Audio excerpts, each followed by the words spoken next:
Vivons aujourd'hui une crise du capitalisme, pas simplement du néolibéralisme, du capitalisme, qui n'est pas semblable à celle, par exemple, de 1929. Parce qu'elle se double d'une crise beaucoup plus profonde et beaucoup plus grave, qui est celle du productivisme. C'est quoi le productivisme? C'est l'idée que la société s'organise autour du fait de produire et de produire toujours plus, et que c'est par la production la plus ample que nous allons réduire l'ensemble des problèmes sociaux. C'est pas faux d'ailleurs. Et dans l'histoire, il a été démontré que, heureusement qu'on a produit, et qu'on a produit beaucoup, pour pouvoir sortir de la pauvreté.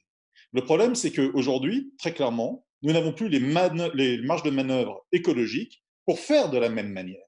Et donc, ça veut dire que le principe de production ne veut pas être le principe central de la société. Et cette crise, c'est pas simplement une crise conjoncturelle, j'allais dire, du capitalisme, là tel qu'il est, où il pourrait se rétablir. Il le frappe de plein fouet, car le capitalisme est productiviste. Il ne peut pas être autrement, puisque par nature, il vit de l'extraction de la plus-value par rapport aux salariés, au travail des salariés, pour pouvoir accroître les profits des propriétaires des moyens de production et d'échange. Et donc, nous sommes bien dans une période que je qualifierais de révolutionnaire. Ce qu'il s'agit d'inventer n'est pas simplement un réaménagement keynésien du capitalisme, avec de l'intervention publique, etc., etc. Il faut tout ça. Mais il faut le mettre au profit de l'organisation d'une transition fondamentale de la société, à la fois vers le post-productivisme, et une fois qu'on a dit ça, ça demande vraiment à réfléchir et d'inventer. Par exemple, c'est quoi une protection sociale non indexée sur la croissance, etc., et sur le post-capitalisme. Car il n'est pas possible de faire cette transition écologique si on garde à la fois le principe de propriété au cœur, propriété privée des moyens de production, au cœur de la société, et du néolibéralisme ou du libéralisme, c'est-à-dire le principe de concurrence à la place du principe de coopération. Donc, du coup, c'est bien ça qui est devant nous.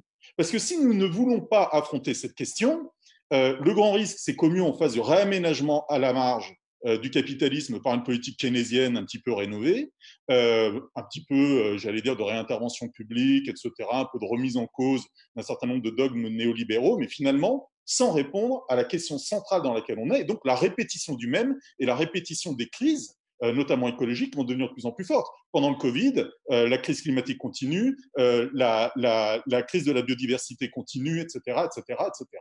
Donc, du coup, et je ne vous parle même pas de la question des ressources, évidemment, qui est essentielle. La question n'est pas simplement de savoir s'il faut relocaliser l'industrie. On est tous à le dire depuis des années. Remettre en cause les traités de libre-échange. Je crois qu'ici, sauf exception peut-être, on a tous voté contre. Tous voté contre. Et on a tous dit que c'était la plus mauvaise façon de faire. Ce qui est absolument fondamental, c'est de savoir pourquoi faire. Relocaliser la production, pourquoi faire? Quels sont les critères aujourd'hui de réorientation de la production? Comment aujourd'hui on aménage démocratiquement les transitions écologiques? Quel est le contrat social autour de la transition écologique? Et disons-le, on peut en être absolument certain, si il n'y a pas une répartition des richesses absolument massive, la transition écologique ne sera pas acceptée. Donc voilà pour moi quels sont les enjeux aujourd'hui de la réponse à cette crise, qui est une crise bien plus profonde qu'une crise conjoncturelle.